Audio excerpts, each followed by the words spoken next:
Espíritu, ven y lléname, Señor, con tu preciosa unción.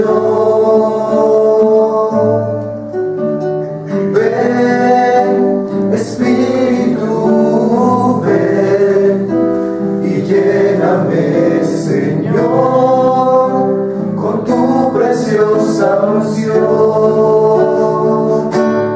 Purifícame y lávame, renuévame, restáurame, Señor, con tu poder.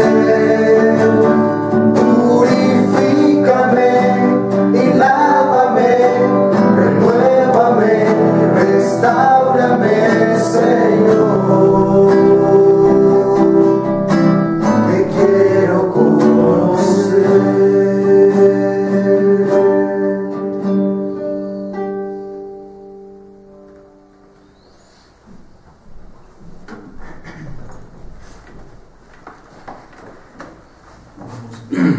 Vamos a dar inicio a esta lectura de la palabra de Dios. Recibámosla como es, como palabra de Dios. Esa presencia del Señor en nuestra vida. Él nos habla. Y lo normal es que cuando alguien nos hable, escuchemos. Y por consiguiente, vamos a escuchar, no solamente con los oídos, sino con el corazón, la palabra que el Señor nos dice. Pidámosle pues al Señor, con todo el corazón, que nos dé su Espíritu para acoger su palabra, para escucharla de veras y para llevarla en nuestra vida a la práctica. La palabra de Dios es siempre un desafío para nosotros. Tomemos pues estas lecturas de este domingo, el 27º domingo del año, para el 7 de octubre. Tenemos 3 lecturas como siempre. La primera tomada del libro del Génesis, el capítulo 2, los versículos 18 a 24. Esa primera lectura tiene ciertamente una relación con el Evangelio, de manera que vamos a mostrar la relación que debe existir entre los dos y el progreso mismo de la revelación. Pasamos de menos a más, de menos claro a más claro en la palabra de Dios. Hagamos pues la primera lectura. Uno que lea capítulo 2, versículos 18 a 24. Después el Señor Dios pensó: no es bueno que el hombre esté solo. Voy a proporcionarle una ayuda adecuada. Entonces el Señor Dios formó de la tierra toda clase de animales del campo y aves del cielo, y se los presentó al hombre, para ver cómo los iba a llamar, porque todos los seres vivos llevarían el nombre que él les diera. Y el hombre fue poniendo nombre a todos los ganados, a todas las aves del cielo y a todas las bestias salvajes, pero no encontró una ayuda adecuada para sí. Entonces el Señor Dios hizo caer al hombre en un profundo sueño, y mientras dormía le sacó una costilla y llenó el hueco con carne. Después de la costilla que había sacado al hombre, el Señor Dios formó una mujer y se la presentó al hombre. Entonces éste exclamó: ahora sí, esta es hueso de mis huesos y carne de mi carne. Por eso se llamará mujer, porque ha sido sacada del varón. Por esta razón deja el hombre a su padre y a su madre, y se une a su mujer, y los dos se hacen uno solo. Bien, hemos escuchado esa lectura. Lo normal sería que la volviéramos a hacer así en particular, pero supongo que ya la han escuchado con atención.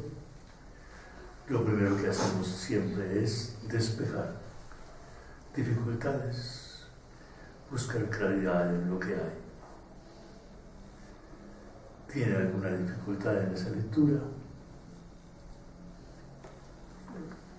Pues acá no, en esta Biblia dice lo de la mujer y hombre, pero en el misalito que lo estaba mirando ahí dice que se va a llamar esposa, porque es sacada del esposo.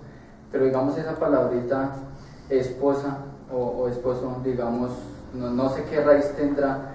De hecho, cuando Jesús hace la simbología que la iglesia es la esposa amada, o sea, como la trascendencia que tiene esa palabrita. Hay un juego de palabras en hebreo intraducible, porque hay una cercanía entre la palabra que en hebreo se dice hombre, ish, y lo que se dice la mujer, isha.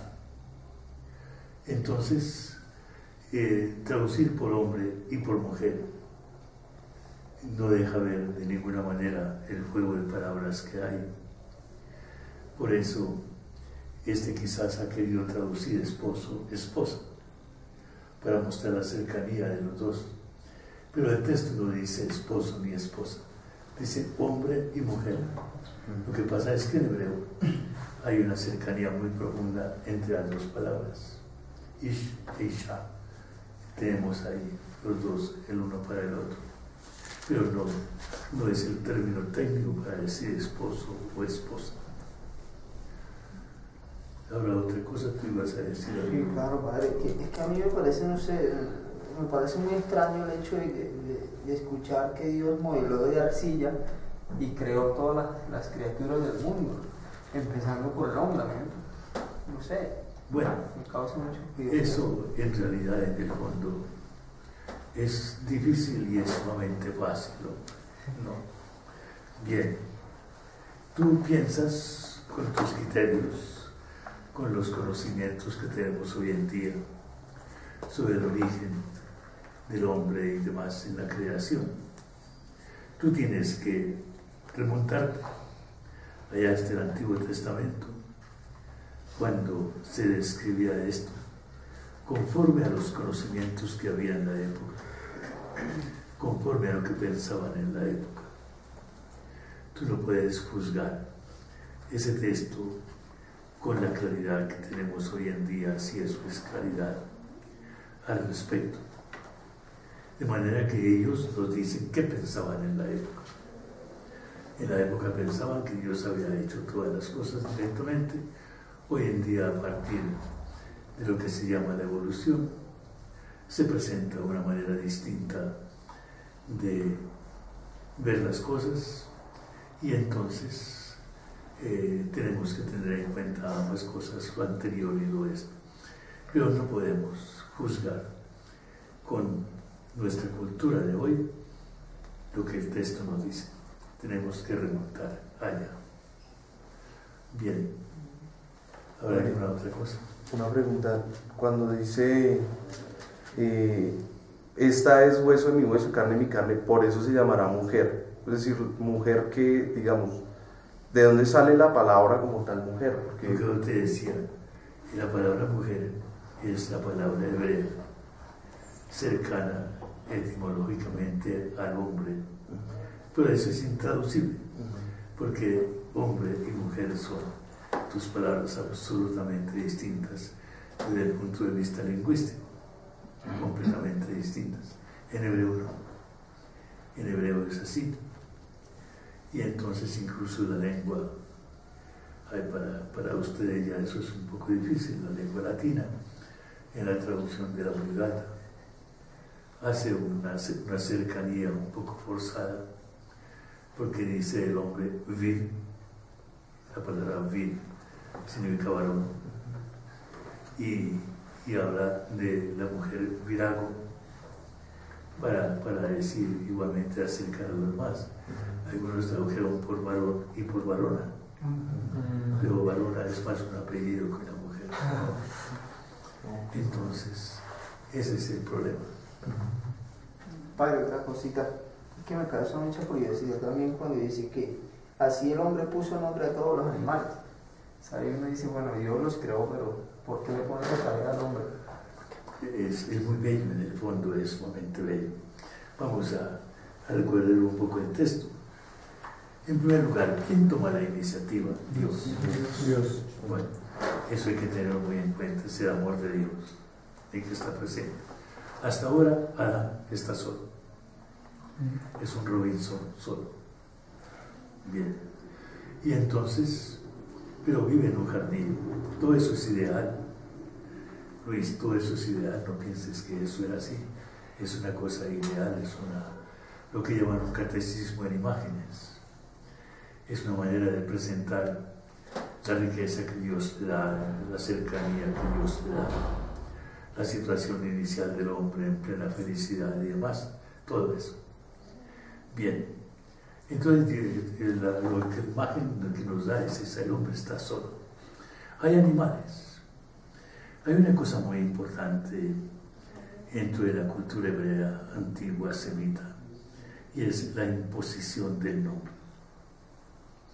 El nombre era sumamente importante. Yo no me canso de decirles la importancia que tiene esa palabrita nombre en la Biblia, porque para nosotros el nombre es distintivo. A cada uno se le pone un nombre para distinguirlo de otro. Tú eres Luis, el otro es Víctor, Byron, y que está Mauricio, y allá en el fondo está William, y demás. Bien. Eso aparece en la cédula para distinguir uno de otro. En la mentalidad hebrea, el nombre no solamente identifica a alguien y lo distingue, sino que lo constituye, dice qué es. No solamente distingue de los demás, sino revela el ser de cada persona. Y el nombre está. La persona que impone el nombre, hasta cierto punto, toma posesión de aquello a lo cual le impone el nombre. Eso a partir de entonces es suyo, es una marca, uno pudiera llegar a decir.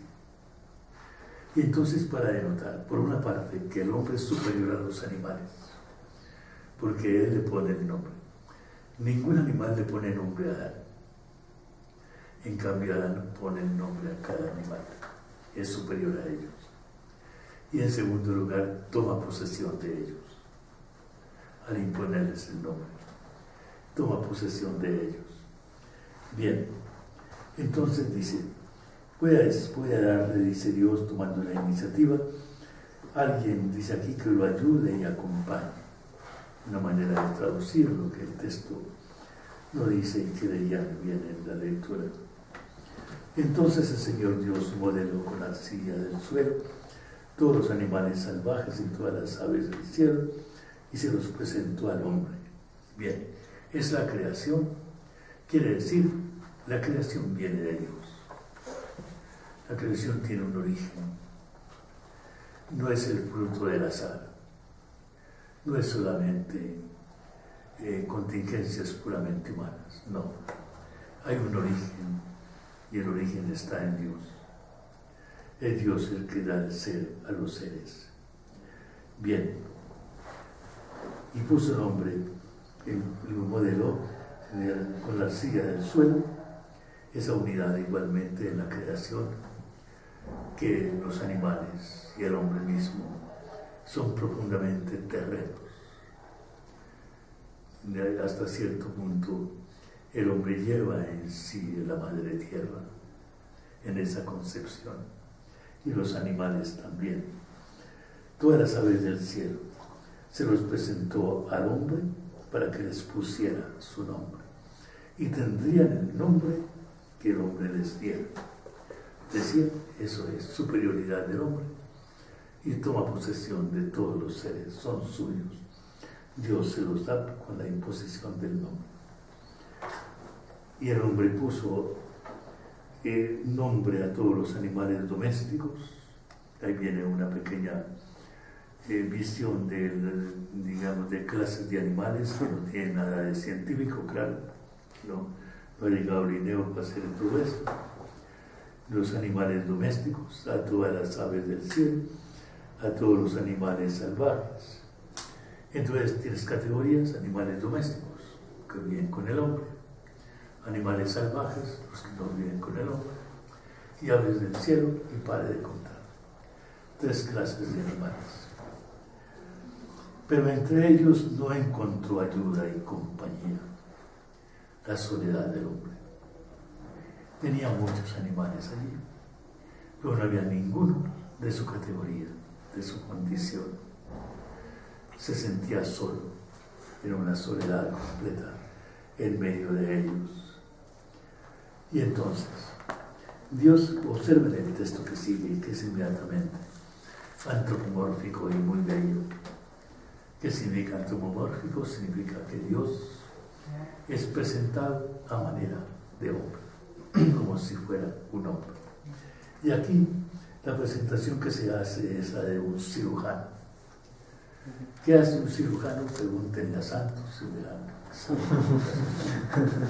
En primer lugar, va a adormecer la anestesia antes de echarle cuchilla. Entonces lo anestesia. Bien, en primer lugar. Eso dice: Dios hizo caer sobre el hombre un profundo sueño. Es un sueño terrible, no de pastillas, diríamos, ni otra cosa, sino el tardemá que dice el texto. Y cuando se durmió, en segundo lugar, entonces ya lo abre. Ya. Le sacó aquello famoso que llama la costilla, que es muy difícil de saber exactamente qué es, y rellenó con carne el lugar vacío. Luego, con la costilla que iba sacado del hombre, formó la esposa y se la presentó al hombre. El hombre exclamó. Bueno, entonces tenemos en primer lugar el origen de la mujer. A la manera como lo contaban ellos, con una visión no científica sino teológica. Es importantísimo lo que está diciendo.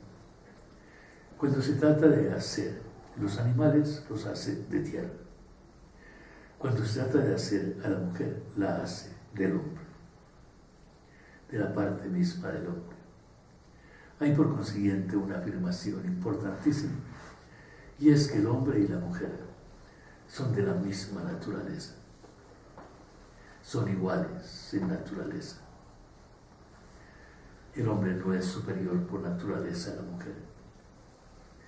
Y esto es importante, diríamos, incluso para un feminismo.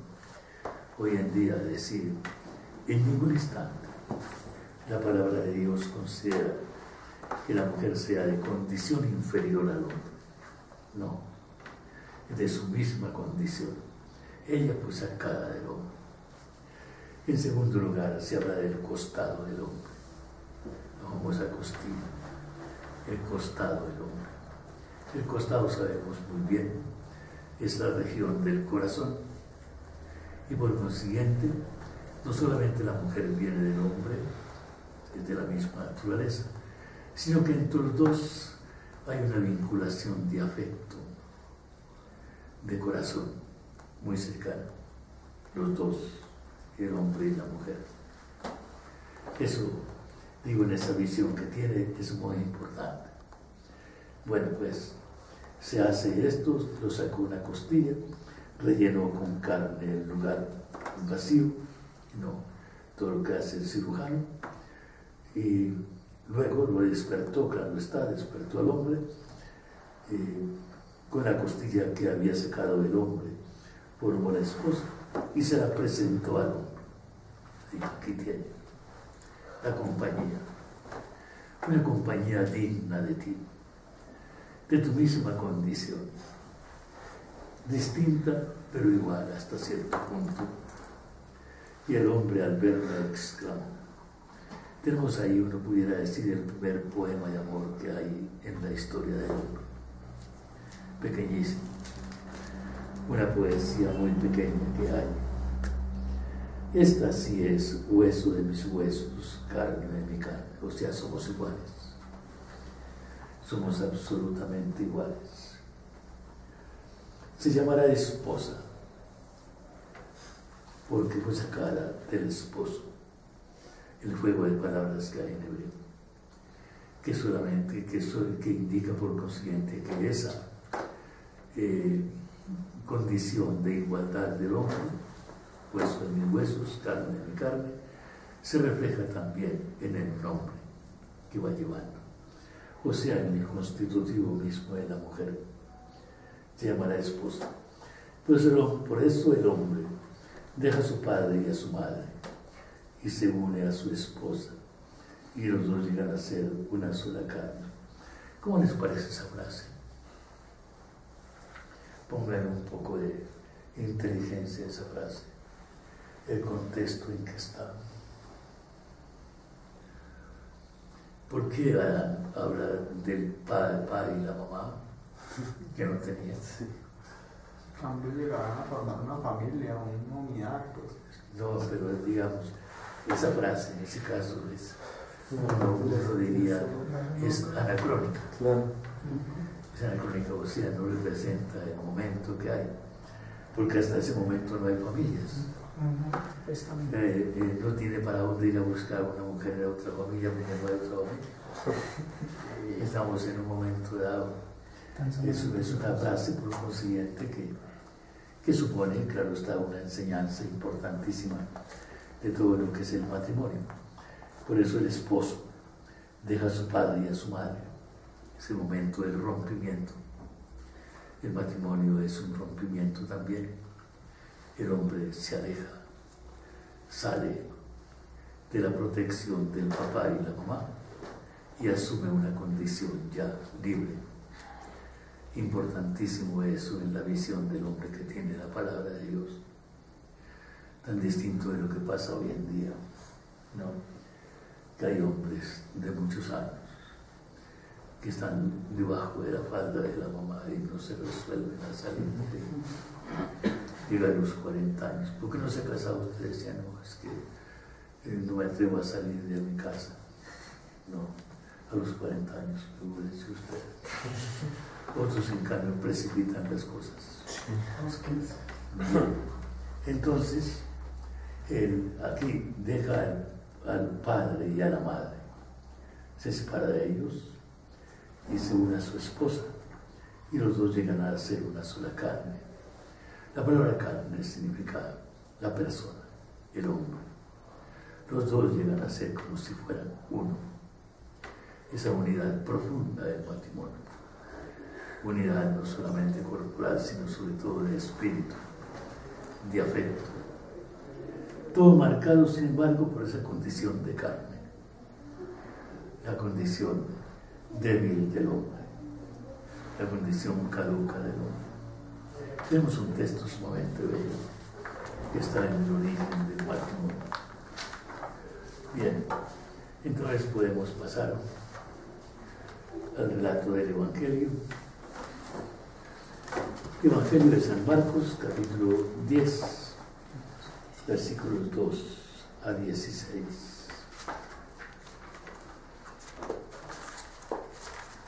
Yo insisto mucho en esta lectura, en el contexto del Evangelio. ¿Por qué ese texto está aquí? ¿Qué ha pasado antes? ¿Qué sigue después? Una manera de leer el Evangelio es esa, importantísima. Si lo separamos, si lo aislamos, le quitamos ese contexto importante. Jesús, con sus discípulos, ha emprendido un viaje que va del norte, del extremo norte, lo hemos visto, de Cesarea de Filipo, va bajando, pasa por Capernaum, sigue hacia el sur, se encamina a Jerusalén con sus discípulos y allá en Jerusalén va a terminar en la última semana su vida, pasión, muerte y resurrección. Bien, en ese contexto está. Y en ese capítulo 10 a ese grupo de discípulos que lo va siguiendo, se le exponen algunas condiciones, algunas exigencias propias de este seguimiento. La primera es esta, la condición del hombre en la vida de matrimonio. La segunda está también aquí, ¿no? La situación de los marginados, de los pequeños, también está ahí, en esa condición. ¿Qué hacer? Cómo el hombre los debe tratar, cómo debe tratar a su esposa en el matrimonio, cómo debe tratar a los que son menospreciados dentro de la comunidad. Y en tercer lugar vendrá la cuestión del llamado joven rico, y también, o sea, la posición del hombre frente a las riquezas en el caso del seguimiento de Jesús. Tenemos esas consideraciones ahí, en ese capítulo 10, esa comunidad que va con Cristo a Jerusalén, a la pasión, la muerte y la resurrección. Se le piden a esa comunidad, se le van a pedir exigencias grandes, distintas de todo lo anterior. Ese camino de Jesús es un rompimiento con muchas usanzas, con muchas costumbres anteriores. Es un camino nuevo, son exigencias nuevas. Lo que Jesús trae no es la mera continuación del pasado, sino un mundo nuevo que se le ofrece al hombre. Eso trae Jesús. Entonces veamos bien. Se acercaron a Jesús unos fariseos y para ponerlo en aprietos le preguntaron si un hombre podía despedir a su mujer. Él les respondió: ¿qué fue lo que determinó Moisés? Ellos dijeron: Moisés permitió despedir a la mujer dándole el acta de divorcio. Pero Jesús les dijo: Moisés les dio a ustedes esa ley por la dureza de su corazón. Pero desde el principio de la creación, Dios los hizo hombre y mujer. Por eso el esposo deja a su padre y a su madre, se une a su esposa. Los dos llegan a ser una sola carne, de modo que ya no son dos, sino una sola carne. Por consiguiente, lo que Dios unió no debe separar el hombre. Una vez en casa, los discípulos se preguntaron sobre lo mismo, y él les dijo: el que se divorcia de su mujer y se casa con otra, comete adulterio contra su mujer. Y si ella se divorcia de su marido y se casa con otro, comete adulterio. Hasta ahí la cuestión del matrimonio. Bien, ¿habrá alguna dificultad que ustedes presenten en este caso? Yo tengo una pregunta. Una, menos Dos. Ya cambió la cosa. Veo que Cristo pues pone primero como que el esposo, esposa, después dice, y cuando estaba en la casa. ¿Qué significa eso? O sea, ¿qué relación hay entre esas dos? Primero que antes habló a toda la multitud en general, ahí en cielo abierto. Cuando llega a la casa, que es el recinto de Jesús, es el recinto donde vive Jesús con los suyos, diríamos la intimidad del grupo, y nada más que la intimidad del grupo. Entonces les habla a los discípulos y les explica. Hay dos explicaciones, hay dos contextos, dos escenarios: un escenario amplio y un escenario reducido. El escenario amplio son toda la multitud que hay, con los que lo interrogan. El escenario reducido es él y los discípulos más cercanos, los apóstoles que van siguiendo. Es como si yo estuviera hablando con ustedes aquí y estamos hablando de estas cosas de una manera muy especial. El día de mañana ustedes van a una parroquia, está llena la parroquia, están perdidos en medio de la multitud, y yo les hablara de lo mismo, hablaría quizás distinto. ¿Sí? Por el escenario, el contexto es importante. ¿Qué hay? ¿Habrá alguna otra cosa?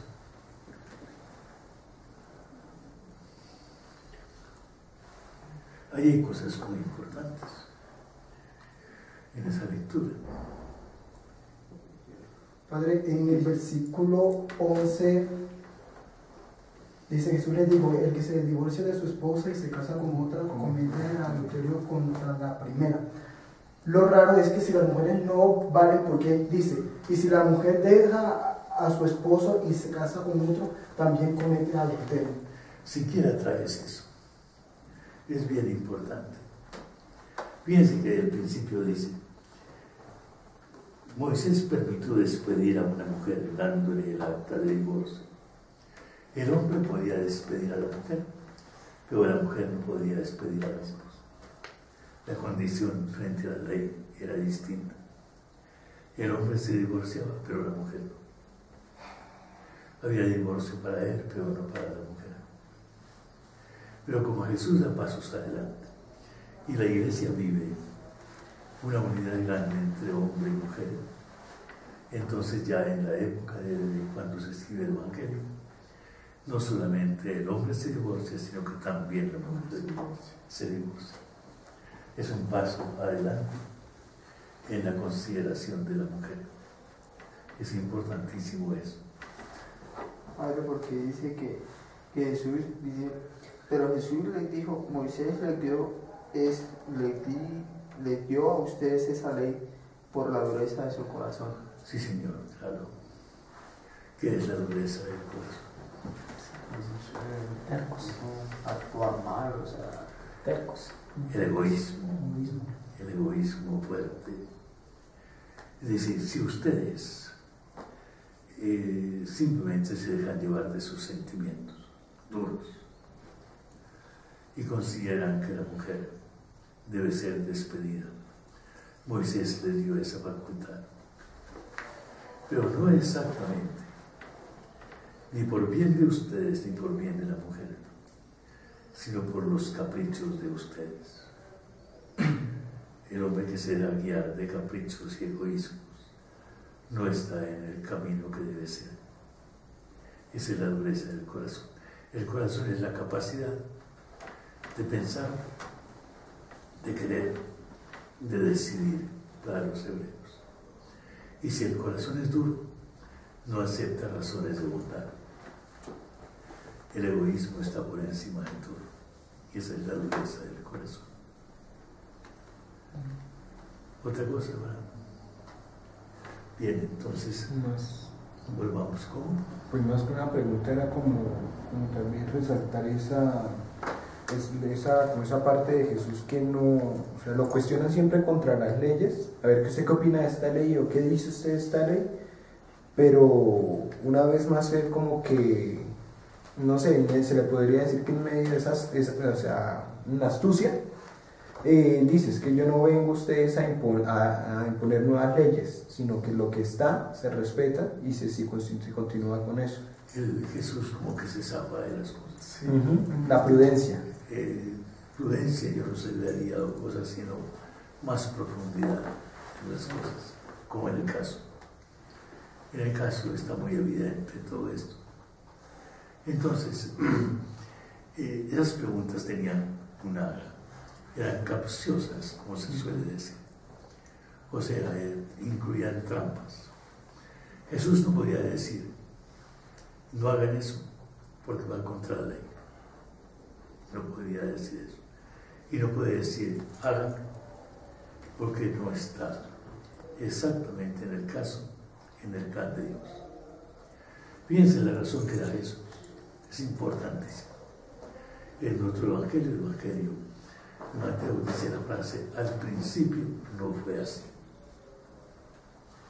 Y entonces aquí lo que dice es, por consiguiente, lo que Dios unió, eso es el plan de Dios.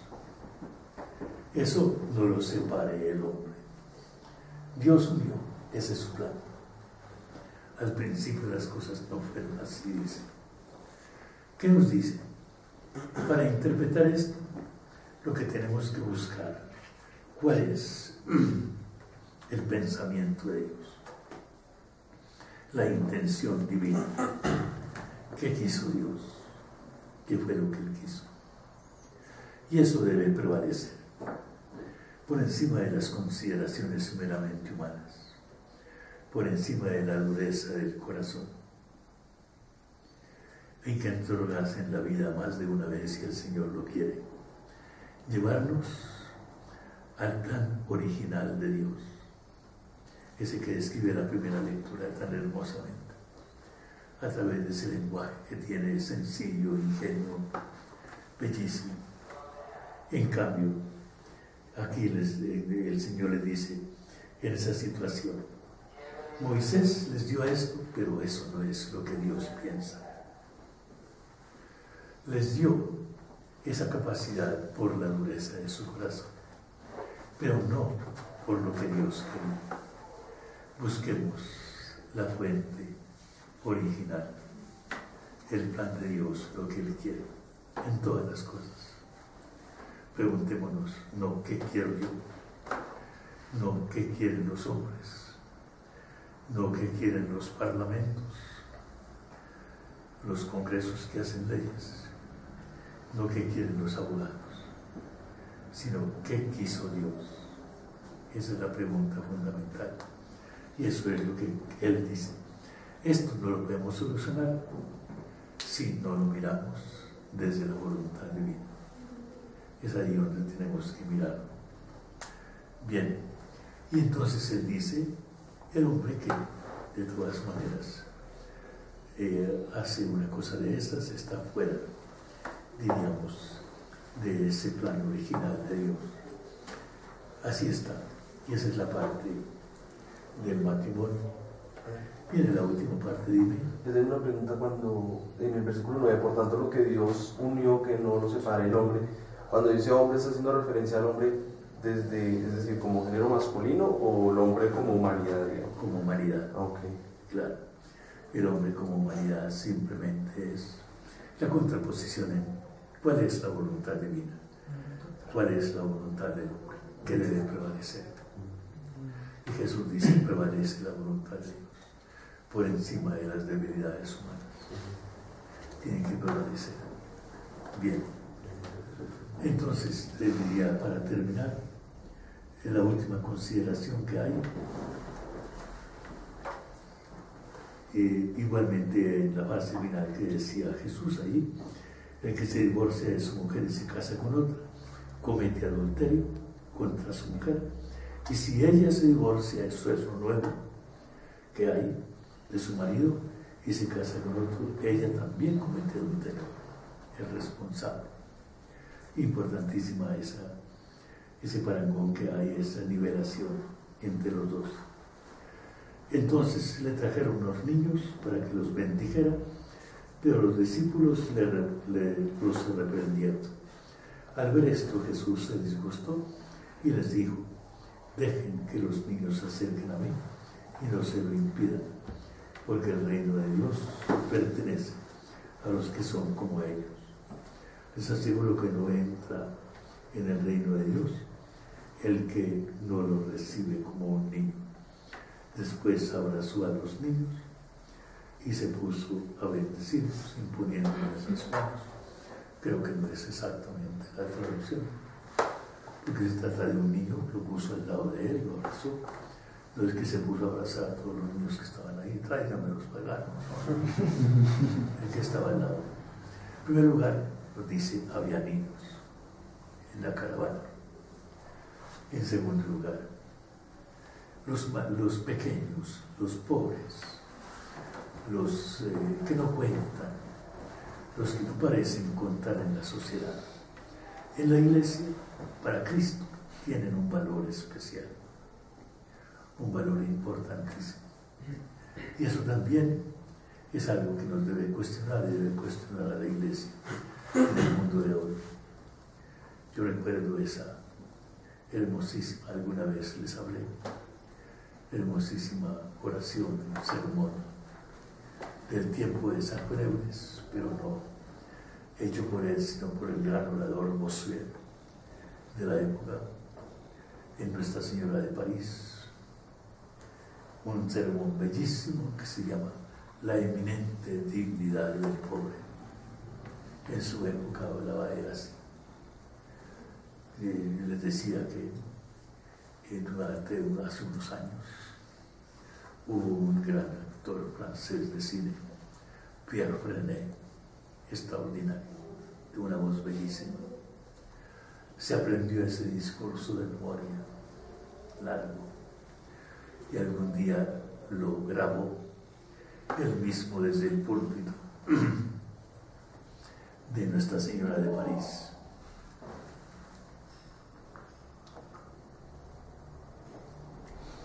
Como si vos lo estuviera pronunciando. Bien, esa eminente dignidad del pobre que hay que rescatar en la iglesia es igualmente importantísima dentro de esto. Bien, ¿habrá alguna otra cosa para esto? ¿Les queda bien? Este es el matrimonio. Yo en el comentario que escribo me pareció bien, después de leerlo, esa primera frase. El matrimonio es una institución humana, unión del hombre y la mujer, que tiene un origen divino. Los dos. Como institución humana, fundamental en toda sociedad, se guía por leyes de Estado. Es donde viene la posibilidad del divorcio. Pero por su origen divino, tiene una teología y una misión sagrada en el mundo. Esas dos dimensiones, la humana y la divina, lejos de oponerse, deben complementarse para dar al matrimonio seguridad, bienestar, realización plena a través del tiempo. Yo creo que eso es importantísimo, tener esa visión completa de que nos dice. El matrimonio para nosotros es una realidad. Pertenecemos a una familia, tenemos papá y mamá, tenemos hermanos, tenemos una relación profunda familiar y por consiguiente una teología verdadera del matrimonio nos interesa. Si por vocación nosotros no llegamos a él, no podemos decir que no tenemos relación, ni aprecio, ni vinculación con la familia. Digo, somos de una familia, pertenecemos a ella, ahí está nuestra experiencia. Pues es posible que tengamos, ojalá, una gran experiencia de la vida familiar. Es posible que hayamos encontrado dificultades grandes también, pero sepamos apreciarla y decir lo que decía Jesús, remontar hasta el proyecto divino, decir por qué existe y para qué existe y qué papel tenemos nosotros en ello. Bien, queremos, Señor Jesús, Que vivas y reines entre nosotros. nos bendiga con su Hijo, La Santísima Virgen María. Amén.